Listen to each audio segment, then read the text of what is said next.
Drama Anarkali حصہ پنجم۔ دونوں دوستوں کے درمیان میں گفتگو ہوتی ہے، بختیار اور سلیم کے درمیان میں، اور بختیار کیا کہتا ہے کہ بھائی میں اس قدر قابل ہوں کہ مجھے ڈبیا میں بند کر کے رکھا جائے، بہت قیمتی چیز ہوں میں، جس طریقے سے تم مجھے کہہ رہے ہو کہ بختیار تم کتنے خوش فکر ہو، تمہیں کسی چیز کی فکر نہیں ہے، ٹینشن نہیں ہے، خوش و خرم رہتے ہو، آزادی سے ایک جگہ سے دوسری جگہ آتے جاتے ہو، سب کچھ کرتے ہو۔ سلیم کلی کو دیکھتا رہا ہے۔ کون سی کلی ہے؟ وہی کلی ہے جو لے کر کے آیا ہے بختیار۔ کتنا حسن، کتنی رعنائی ہے اس کلی میں، رنگ بو اور نزاکت ننھی سی نیند میں سو رہے ہیں، لیکن بختیار انارکلی، اس کا ان سے کیا تعلق؟ وہ تو فردوس کا ایک خواب ہے۔ شام کی آنکھوں کی قوس قزح، اور سچ مچ بختیار کبھی کبھی تنہائی میں مجھے ایسا معلوم ہوتا ہے وہ صرف میرا تصور ہے، اسے حقیقت سے کوئی تعلق نہیں، جیسے میں نے ایک خیال کو اپنے دل کے سنگھاسن پر بٹھا لیا ہے اور اسے پوج رہا ہوں۔ کیا کہتا ہے؟ کتنا حسن ہے، کتنی رعنائی ہے اس کلی میں۔ کون سی کلی ہے وہ؟ انار کی کلی ہے، ٹھیک ہے۔ اس کی نزاکت، اس کا چارم، اس کا حسن، اس کا جمال، اس کی دل پذیری، اس کی دلکشی، اس کو دیکھ کر کے جو ہے وہ مبہوت سا ہو گیا ہے۔ کون؟ سلیم۔ اب آپ لوگ کہو گے کہ سر یہ انار کی کلی کیسی ہوتی ہے جو اتنی تعریف اس کی بیان کر رہا ہے؟ تو یہ ایک دیکھنے والے کی نظر کا جو ہے وہ فرق ہوتا ہے، اس کا ایستھیٹک سینس جو ہوتا ہے، اس کی جو جمالیاتی حس ہوتی ہے، اور وہ جس سطح پر ہے سلیم، یا جس لیول پر اکبر بادشاہ نے اس کو انار کلی کا خطاب دیا ہے، وہ اس کو بہت بہتر طریقے سے سمجھ سکتے ہیں کہ کتنا حسن، کتنی رعنائی ہے اس کلی میں، رنگ بو اور نزاکت ننھی سی نیند میں سو رہے ہیں، لیکن بختیار انارکلی، یہ جو انار کی کلی ہے، جو اصل ہے، جو انار کے پودے سے توڑ کر کے لائی گئی ہے، اس کی حسن، اس کی رعنائی، اس کا جمال، اس کی خوبصورتی، اس کے کیا کہنے؟ جیسا کہ میں نے بتایا کہ اکبر بادشاہ جو جس لیول پہ تھے، انہوں نے بہت ساری حسین چیزیں دیکھی تھی، بہت سارے پھول دیکھے تھے، کلیاں دیکھی تھی، ایک عمر کا ایک بڑا حصہ انہوں نے گزارا تھا، وہ مغل بادشاہ تھے، مغل شہنشاہ تھے۔ تو جو مشابہت انہیں انارکلی میں اور نادرہ کے اندر نظر آئی، اس بنیاد پہ انہوں نے نادرہ کو انارکلی کا خطاب دیا۔ بات سمجھ میں آ رہی ہے؟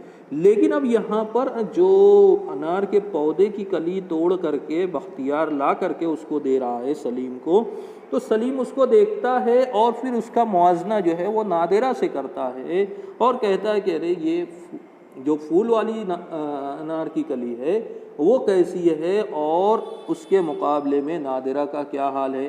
واقعی وہ بھی حسین ہے، جمیل ہے، خوبصورت ہے، جاذب نظر ہے، بہت کچھ ہے اس کے اندر بھی، لیکن پتہ نہیں جو ہے وہ میرے نصیب میں ہے یا نہیں ہے۔ وہ تو فردوس کا ایک خواب ہے، انارکلی کا حصول میرے لیے کیا ہے؟ ایک خواب کی مانند ہے، ٹھیک ہے۔ ہاں میں شہزادہ ہوں، شہزادہ ہونے کے باوجود اس کا حصول میرے لیے ممکن نہیں ہے، ناممکن سا نظر آتا ہے۔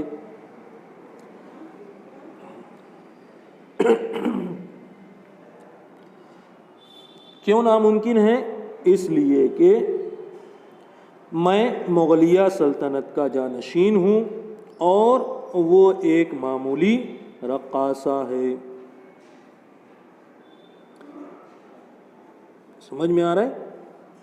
اور پھر بختیار سے کہتا ہے کہ کبھی کبھی مجھے ایسا محسوس ہوتا ہے کہ وہ صرف میرا تصور ہے، اسے حقیقت سے کوئی تعلق نہیں۔ یہ جو انارکلی ہے، اس کے تعلق سے میں نے جو بھی سوچا ہے، یہ کیا ہے؟ مجھے ایسا معلوم ہوتا ہے کہ اس کا حقیقی زندگی سے کوئی تعلق نہیں ہے، یہ صرف میرا ایک تصور ہے، میرا ایک تخیل ہے۔ حالانکہ میں انارکلی سے مل چکا ہوں، اس کا رقص دیکھ چکا ہوں اور اس کو پسند بھی کرتا ہوں، لیکن اس کے باوجود مجھے یہ محسوس، میں اتنا بے بس ہوں، اتنا لاچار ہوں کہ مجھے ایسا محسوس ہوتا ہے کہ میں نے انارکلی سے کبھی ملاقات نہیں کی، بلکہ یہ میرا تصور ہے، میں نے خوابوں میں، میں نے خیالوں میں، میں نے تخیلات کی وادی میں اس سے ملاقات کی ہے۔ حقیقت میں میں انارکلی سے ملا نہیں ہوں، اور میرا اور اس کا جو طبقاتی فرق ہے وہ ہمیں ایک دوسرے سے ملنے نہیں دے گا، اس کا حقیقت سے کوئی تعلق نہیں ہے۔ حقیقی زندگی میں ہم کبھی بھی مل نہیں سکتے، ہم کبھی بھی ایک نہیں ہو سکتے۔ جیسے میں نے ایک خیال کو اپنے دل کے سنگھاسن پر بٹھا لیا ہے اور اسے پوج رہا ہوں، یہ اس کا حقیقی زندگی سے کوئی تعلق مجھے محسوس نہیں ہوتا ہے۔ بختیار عرفی کی صحبت آپ کو شاعر بنا دے گی۔ دیکھو، عرفی شیرازی جو ہے یہ فارسی زبان کے بہت بڑے شاعر گزرے ہیں، اور بادشاہ ہونے کے بعد، شہزادہ ہونے کے بعد بھی ان کی تعلیم و تربیت کا بہت زیادہ خیال جو ہے وہ رکھا جاتا تھا۔ تمام سلطنتوں میں، تمام ریاستوں میں جو بادشاہ ہوتے تھے وہ اپنے شہزادوں کی تعلیم و تربیت کا بہت خیال رکھتے تھے، مختلف زبانیں ان کو سکھاتے تھے، مختلف علوم و فنون سے ان کو جو ہے وہ آگاہ کرتے تھے، واقف کرتے تھے۔ اس وقت فارسی زبان جو تھی وہ ہندوستان کی سرکاری زبان تھی، اور ان لوگوں کا تعلق چونکہ اسی علاقے سے تھا اور فارسی زبان کے یہ سب عالم ہوا کرتے تھے، تو ایسے ہی جو ہے فارسی سیکھا کرتے تھے۔ تو شہزادہ سلیم بھی فارسی زبان کا ماہر تھا، اور اس وقت عرفی کا دیوان وغیرہ اس کے زیر مطالعہ رہا ہوگا، یا عرفی جو ہے اس کا پسندیدہ شاعر ہوگا۔ اس لیے بختیار کہتا ہے کہ عرفی کی صحبت آپ کو شاعر بنا دے گی۔ عرفی کی صحبت، عرفی موجود تھوڑی ہے، ان کا تو انتقال ہو چکا ہے بہت پہلے، لیکن بختیار یہ کہتا ہے کہ ان کی جو تحریریں ہیں تمہارے پاس میں، ان کی جو شاعری ہے اس کو پڑھ پڑھ کر کے تم کیا بن جاؤ گے؟ تم خود شاعر بن جاؤ گے۔ وہ کہتے ہیں نا کہ ناکام عاشق جو ہوتا ہے وہ کامیاب شاعر ہوتا ہے۔ کیا ہوتا ہے؟ ہاں، ایک ناکام عاشق یا ایک ناکام جو شوہر ہوتا ہے وہ ایک کامیاب شاعر ہوتا ہے، ایسا کہا جاتا ہے۔ صحیح بھی ہو سکتا ہے، غلط بھی ہو سکتا ہے، ہر جگہ یہ چیز فٹ نہیں آتی ہے، کہیں کہیں بالکل درست تو بیٹھتی ہے، یہ چیز بالکل فٹ آتی ہے، اور کہیں پر بالکل جو ہے وہ غلط ثابت ہوتی ہے۔ تو بختیار اسے وہی کہہ رہا ہے کہ یہ جو عرفی کو تم پڑھ رہے ہو مسلسل، اس کے حسن اور عشق کے مضامین کو، تو یہ تم کو کیا کرے گا؟ شاعر بنا دے گا۔ انارکلی کا جو ہجر ہے، اس کے وصال کی جو تمہیں طلب ہے، اور تم جو اس کے حسن پر، اس کے جمال پر مر مٹنا چاہتے ہو، اس کے لیے اپنی سلطنت تک قربان کرنے کے لیے تیار ہو، تو یہ تمام جو جذبات ہیں یہ تمہیں کیا کریں گے؟ شاعر بنا دیں گے۔ ٹھیک ہے؟ سلیم کلی کو دیکھتا دیکھتا کسی خیال میں غرق ہو چکا ہے، بختیار کی طرف توجہ نہیں رہی۔ کیا؟ کلی ہاتھ میں ہے اور تصورات کی دنیا میں جو ہے وہ سلیم کھویا ہوا ہے۔ بختیار کچھ کہہ رہا ہے، اس کو اس کا کوئی ہوش نہیں ہے، اس کی کوئی خبر نہیں ہے۔ جیسے ہمارے ہاتھ میں موبائل ہوتا ہے تو پھر ہم دنیا و مافیا سے کیا ہوتے ہیں؟ بے خبر ہو جاتے ہیں، اور اگر کان میں ایئر فون بھی لگا ہوا ہے تو پھر تو کچھ بھی ہو جائے، آندھی آئے، طوفان آئے، ہم کو کوئی فرق نہیں پڑتا ہے۔ گھر والے آواز دیتے رہیں، ہے نا، ایئر فون لگا کے اگر گاڑی چلا رہے تو پھر پیچھے والا کتنا بھی ہارن بجائے کوئی فرق نہیں پڑتا ہے، کیونکہ کان میں پہلے سے ہی جو ہے وہ نو انٹری کا بورڈ لگا ہوا ہے دونوں طرف۔ اور گھر پر بھی ایسا ہی ہوتا ہے کہ ہم لوگ کسی چیز کے دیکھنے میں محو ہیں، چیٹنگ کر رہے ہیں یا ویڈیوز دیکھ رہے ہیں یا گیم کھیل رہے ہیں، اور پورا کانسنٹریشن ہمارا موبائل پر ہے۔ گھر والے کچھ کہتے ہیں، ہم کو لگتا ہے کہ ہاں کچھ آواز آئی، لیکن وہ جو ہے وہ آواز ہمارے ذہن پر، ہمارے دل پر جو ہے وہ اثر نہیں کرتی ہے. کیا کہا گیا کچھ ہماری سمجھ میں وہ آتا نہیں ہے. سمجھ میں آ رہا ہے؟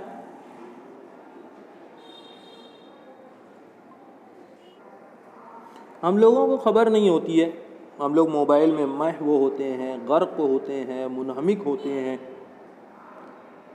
پھر جو ہے جو مخاطب ہوتا ہے ہم سے کہتا ہے کہ بھئی میں آپ سے کہہ رہا ہوں، تو ہم پوچھتے ہیں کیا؟ تو ایسی ہی سچویشن جو ہے وہ سلیم کے ساتھ تھی. بختیار اس سے کچھ کہہ رہا ہے، دو ہی لوگ موجود ہیں. بختیار کچھ کہے گا تو سلیم کو کہے گا، سلیم کچھ کہے گا تو بختیار کو کہے گا.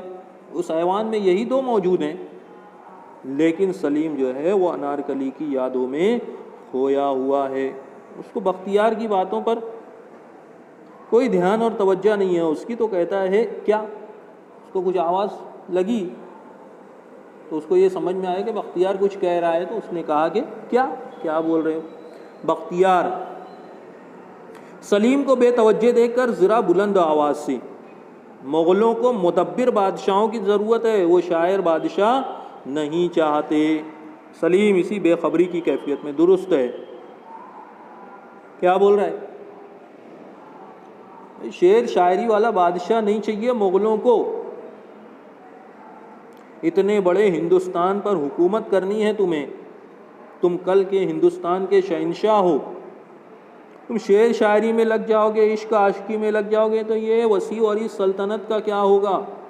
یہاں کے جو لاکھوں لوگ ہیں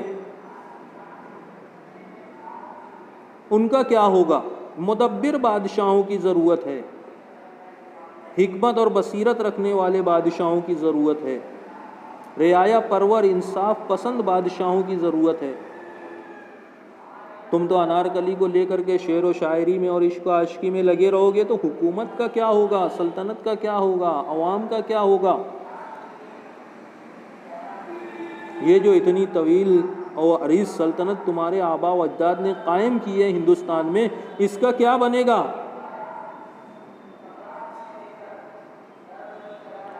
تو سلیم پھر بھی جو ہے اسی خواب و خیال میں کھویا ہوا ہے. لیکن کچھ اس کو سمجھ میں آیا تو کہتا ہے درست ہے، ٹھیک ہے میرے دوست، تم ٹھیک کہتے ہو، تمہاری بات صحیح ہے. ٹھیک ہے. بختیار قابل عمل تو کیوں ہوگا؟ تم کہہ رہے ہو ٹھیک ہے، لیکن اس پہ عمل کرنا پڑے گا. مغلیہ سلطنت کے جانشین تم ہو، تم کو عمل کرنا پڑے گا. یہ شعر شاعری چھوڑو، عرفی کا چکر چھوڑو، انارکلی کو لات مارو، مغلیہ سلطنت کو دیکھو. تم تو ابھی تیار تھے انارکلی کے بدلے میں پوری مغلیہ سلطنت مجھے دینے کے لیے. یہ اچھی بات نہیں ہے. اگر تمہارے یہی خیالات رہے تو پھر آگے بہت مشکل ہوگی. سلیم یکلخت کھڑا ہو کر بختیار کو دونوں شانوں سے پکڑ لیتا ہے. اور بختیار، اگر میں اپنا تمام حل انہی انار کے پھولوں اور کلیوں سے سجا لوں اور پھر کسی روز انارکلی بھول کر ادھر آ جائے، محل وہاں پر ہے، اس کی مسٹیک ہے ٹائپنگ کی، اور وہ دیکھے کہ اسی کے نام کے پھولوں سے میں نے اپنے محل میں ایک آگ سی لگا رکھی ہے، پھر بختیار اور اگر انارکلی سے پہلے ذل الہی ادھر آ جائیں، پھر سلیم سوچتے ہوئے پھر کیا ہوا؟ سمجھ میں آ رہی بات؟ اب وہ انارکلی کو نہیں حاصل کر سکتا، انارکلی کا حصول اس کو بہت دشوار نظر آ رہا ہے. دیکھو یہاں پر یہ جو شہزادہ سلیم ہے، اس کا کیریکٹر، اس کی کردار نگاری یہاں پر جس طریقے سے کی ہے ڈرامہ نگار نے، وہ ایک کمزور عاشق کی طرح ہمارے سامنے آتا ہے، جو عمل سے پیدل ہے، عمل کچھ نہیں کرتا ہے، خوابوں اور خیالوں میں کھویا ہوا ہے، تصورات کی دنیا میں. انارکلی کے حصول کے لیے وہ کوئی کوشش اور جدوجہد فیصلہ کن کوشش اور جدوجہد یہاں پر کرتا ہوا نظر نہیں آتا ہے۔ آگے ہم لوگ چل کر کے دیکھیں گے اس کے کردار کی یہ خوبی کہو یا خامی کہو کہ جب انارکلی کو مصلوب کیا جاتا ہے، جب اسے دیوار میں چنا جاتا ہے، اس وقت بھی سلیم جو ہے کوئی دو ٹوک موقف جو ہے وہ اپناتا نہیں ہے۔ وہ ڈٹ کر کے سینہ سپر ہو کر کے اپنے باپ کے سامنے کھڑا نہیں ہوتا ہے کہ بھائی نہیں، مجھ کو تو انارکلی چاہیے، اور اگر تم مجھ کو اسے نہیں دینا چاہتے ہو ٹھیک ہے، لیکن اس کو تم پھانسی نہیں دے سکتے یا اس کی جان نہیں لے سکتے یا اسے دیوار میں چنوا نہیں سکتے۔ ایک بے بس لاچار عاشق کی صورت میں جو ہے وہ ہمیں نظر آتا ہے سلیم۔ ٹھیک ہے، دیکھتے ہیں اس کو آگے۔ انارکلی کو لانے کے لیے منع کرتا ہے وہ ستارہ اور زعفران آئے تھے، پچھلے لیکچر میں ہم نے دیکھا، تو بلانے کے لیے جانا چاہتی تھی لیکن سلیم نے منع کر دیا تھا۔ اس کی بے عملی دیکھیے، یہاں پر وہ بتا رہے ہیں کہ وہ انارکلی کو، جو حقیقی انارکلی ہے، اس کی محبوبہ ہے، اس کو یہاں پر بلانا نہیں چاہتا ہے اپنے ایوان میں، بلکہ کیا چاہتا ہے کہ انار کی کلیوں اور پھولوں سے اپنے پورے محل کو سجا لے۔ اس کا جو اندر کا حصہ ہے، اس کا جو ایوان ہے، اس کا جو کمرے خاص ہے، اس کو کیا کرے، انہی انار کے پھولوں اور کلیوں سے سجا لوں۔ دیکھو تصورات کی دنیا میں کھویا ہوا ہے عاشق جو ہوتا ہے، وہ حقیقت سے زیادہ تخیلات میں یقین رکھتا ہے، تخیلات کی دنیا کی سیر کرتا ہے۔ یہی حال سلیم کا بھی تھا۔ حقیقی انارکلی کو بلانے سے ڈرتا ہے وہ کہ اگر انارکلی میرے محل میں آ گئی، اس کو آتے ہوئے دلارام نے دیکھ لیا یا کسی اور نے دیکھ لیا اور اس کی خبر جو ہے وہ ذل الہی تک پہنچ گئی تو میرا کیا ہوگا، اس لیے وہ اس سے ڈرتا ہے اور تصورات میں یہ دیکھتا ہے کہ میں اپنے پورے محل کو کیا کروں، انار کے پھولوں اور اس کی کلیوں سے سجا لوں۔ اور پھر سوچتا ہے کہ انارکلی کسی روز ادھر آ جائے گی تو وہ دیکھ کر کے کتنا خوش ہوگی۔ ایک عاشق ہوتا ہے، وہ اپنے محبوب کو خوش کرنے کے لیے بہت سارے جتن کرتا ہے۔ ایسے ہی ایک کوشش کے طور پر یہ سوچ رہا ہے کہ اگر میں ایسا کروں اور انارکلی ادھر آ جائے تو پھر کیا ہوگا، وہ دیکھے گی تو خوش ہو جائے گی کہ میں نے اپنے پورے محل کو انار کے پھولوں اور کلیوں سے سجا رکھا ہے۔ ٹھیک ہے،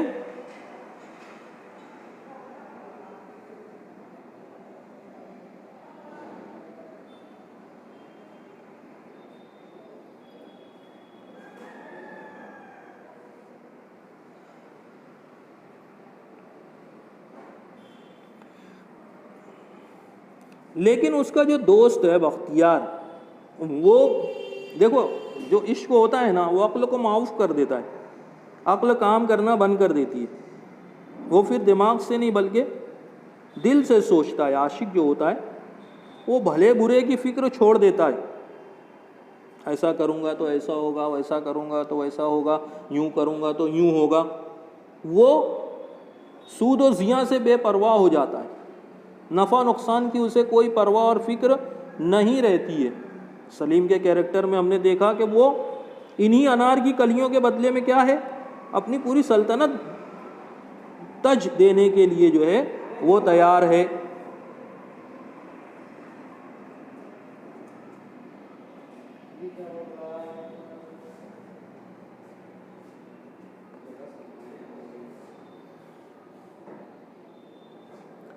ٹھیک ہے، اور یہ سوچ رہا ہے کہ اگر انارکلی آ جائے گی تو دیکھ کر کے کتنا خوش ہوگی کہ ارے سلیم جو ہے میرا کتنا سچا عاشق ہے، کتنا بڑا عاشق ہے، مجھ سے کتنا پیار کرتا ہے، مجھ کو کتنا چاہتا ہے کہ اس نے اپنے پورے محل کو انار کلیوں سے سجا کر کے رکھا ہوا ہے، انار کی کلیوں سے، انار کے پھولوں سے۔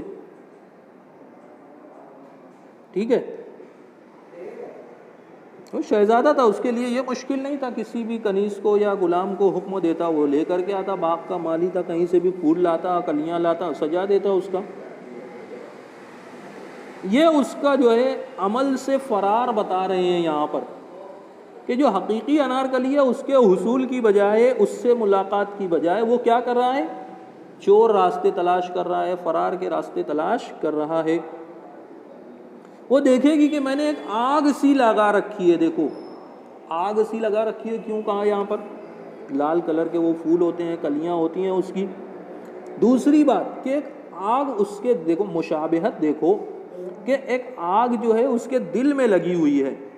کس کے؟ سلیم کے. اور پھر اس نے اس کا اظہار جو ہے ان کلیوں کے یا پھولوں کی صورت میں اپنے محل کے اندر بھی کیا ہوا ہے. اس دل کی آگ کو اس نے، اس دل کی آگ کا اظہار جو ہے اس نے اپنے محل کے اندر کیا ہے. اب تم لوگ بولیں گے کہ سر وہ کلیاں لگا کے اور پھول لگا کے آگ کیسے لگے گی؟ تشبیہ دی ہے کہ وہ لال لال لال لال جو اس کے پھول ہوں گے انار کے، تو وہ اس سے جو ہے ان پھولوں سے اس کو تشبیہ دی ہے ڈرامہ نگار نے کہ ایسا لگے گا کہ اس پورے محل میں آگ سی لگی ہوئی ہے. سمجھ میں آ رہا ہے؟ پھر اور جب وہ دیکھے گی تو کیا ہوگا کہ اس کے جذبات، اس کے خیالات خوش ہو جائے گی. ارے واہ، واقعی میں سلیم مجھ کو چاہتا ہے، مجھے پسند کرتا ہے. ایک ہی پہلو اس کے سامنے ہے، دوسرا پہلو اس کی نظروں سے اوجھل ہے. کس کی؟ سلیم کی. عاشق ہے، ایک ہی پہلو پر سوچے گا، جو تخیلاتی ہوگا، جو تصوراتی ہوگا. حقیقی پہلو اس کی نظروں سے اوجھل رہے گا. اب بختیار اس کو بتاتا ہے حقیقی پہلو، دوسرا رخ سکے کا کیا ہے. اور اگر انار کلی سے پہلے ذل الہی ادھر آ جائیں پھر ٹھیک ہے صاحب، آپ کہتے ہو سجا لو، اور انار کلی نہیں آئی بلکہ کسی طریقے سے یہ خبر ذل الہی تک پہنچی، اور ذل الہی جو ہے تمہاری انار کی کلیوں کے ایگزیبیشن کی زیارت کے لیے آ گئے، تو تمہارا کیا ہوگا وہ سوچو. ذل الہی کو کیا جواب دو گے؟ سمجھ میں آ رہی ہے بات؟ اس پہلو پر تو سلیم کی نظر ہی نہیں گئی تھی. سلیم سوچتے ہوئے پھر کیا ہوا، کیا ہوگا پھر؟ سوچ ہی نہیں رہا ہے، یہ اس کا دماغ ہی نہیں کام کر رہا ہے. عاشق اور معشوق کا دماغ نہیں چلتا ہے، ان کو بس وہ ایک ہی چیز دکھتی ہے. وہی حال اس کا بھی تھا. بختیار اکبر اعظم کی نگاہ اپنے فرزند کی نسبت بہت زیادہ دوربین اور معاملہ فہم ہے، اور وہ بہت جلد ہر بات کی تہ تک پہنچ جاتی ہے. تم اکبر اعظم کو معمولی مت سمجھو، وہ بہت زیرک، بہت ہوشیار، بہت ذہین و فطین ہیں، معاملہ بین ہیں، دوربین ہیں، معاملہ فہم ہیں. وہ یہ انار کی کلیوں کو دیکھیں گے اور سمجھ جائیں گے تمہارا منشا کیا ہے، تمہارا مقصد کیا ہے. اتنی بڑی سلطنت وہ اتنے عرصے سے چلا رہے ہیں، یوں ہی نہیں چل رہی ہے یہ سلطنت. اس کے لیے ان کی جو ہے دانائی، ان کی حکمت، ان کی بصیرت کام کر رہی ہے. تب اتنے بڑے ہندوستان پر وہ تنہ تنہا جو ہے وہ حکومت کر رہے ہیں. سمجھ میں آیا؟ سلیم کو یہ بات سمجھ میں نہیں آتی ہے. سلیم سوچ میں بیٹھ جاتا ہے، وہ اس سے کیا نتیجہ نکالیں گے. ٹھیک ہے، کیا کریں گے وہ؟ ہاں، کیا نتیجہ نکالیں گے میرے والد صاحب؟ کیا نتیجہ نکالیں گے؟ آ گئے، دیکھ لیے اکبر اعظم نے، ذل الہی نے میرا محل دیکھا انار کی کلیوں اور پھولوں سے سجا ہوا، تو کیا نتیجہ نکالیں گے؟ اس کو کچھ سمجھ میں نہیں آ رہا ہے. بختیار، جو نتیجہ آپ نہیں چاہتے کہ وہ نکالیں. سمجھ میں آ رہا ہے؟ اکبر اعظم وہ نتیجہ نکالیں گے اس کو دیکھ کر کے کہ تم وہ نتیجہ سننا نہیں چاہتے، وہ نتیجہ دیکھنا نہیں چاہتے. وہ یہ دیکھیں گے کہ میرا بیٹا جو ہے وہ ایک کنیز پر، ایک رقاصہ پر عاشق ہے، اور اس قدر عاشق ہے کہ اس نے اس کے نام کی مناسبت سے اپنے پورے محل کو سجا لیا ہے.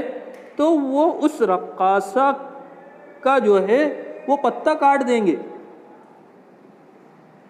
یا اس کی زندگی کی ڈور ہی کاٹ دیں گے. تم نہیں سمجھ سکتے اس چیز کو. اس کا کیا نتیجہ نکلے گا؟ کیوں؟ کیونکہ تمہارے دماغ پر، دل پر ابھی عشق کا بھوت سوار ہے، تمہارے اوپر، تمہارے ذہن پر. ابھی تمہیں اور کچھ سجائی نہیں دے گا، انارکلی کے علاوہ کچھ دکھائی بھی نہیں دے گا اور کچھ سجائی بھی نہیں دے گا. وہ سمجھ گئے اگر کہ یہ انارکلی کے عشق میں اس حد تک مبتلا ہو چکا ہے تو اس کا قصہ ہی پاک کر دیں گے. اور تم یہ نہیں چاہتے. سلیم کے سامنے مسند پر بیٹھ جاتا ہے. انارکلی کا خطاب ابھی حرم سرا کی پرانی بات نہیں، اور آپ کی یہ تنہا پسندی اور افسردگی اور پھر ان پھولوں کی رنگ و بو سب سے بڑی جاسوس بن سکتی ہے. اور تم یہ چاہتے ہو کہ یہ تمام قصے، کہانیاں، تمہاری عشق عاشقی کی داستانیں شہنشاہ اکبر تک نہ پہنچیں، تو پھر ایسی حرکت مت کرو. کچھ کہتے ہیں نا کہ عشق اور مشق چھپائے نہیں چھپتے ہیں. تو یہ جو تمہارا عشق ہے یہ بھی دیر سبیر اکبر بادشاہ تک پہنچے گا. اور پھر تمہاری یہ تنہا پسندی اور یہ افسردگی، تمہارا اپنے محل کو انار کی کلیوں اور پھولوں سے سجانا، یہی تمہارے مخبر بن جائیں گے، یہی تمہارے جاسوس بن جائیں گے.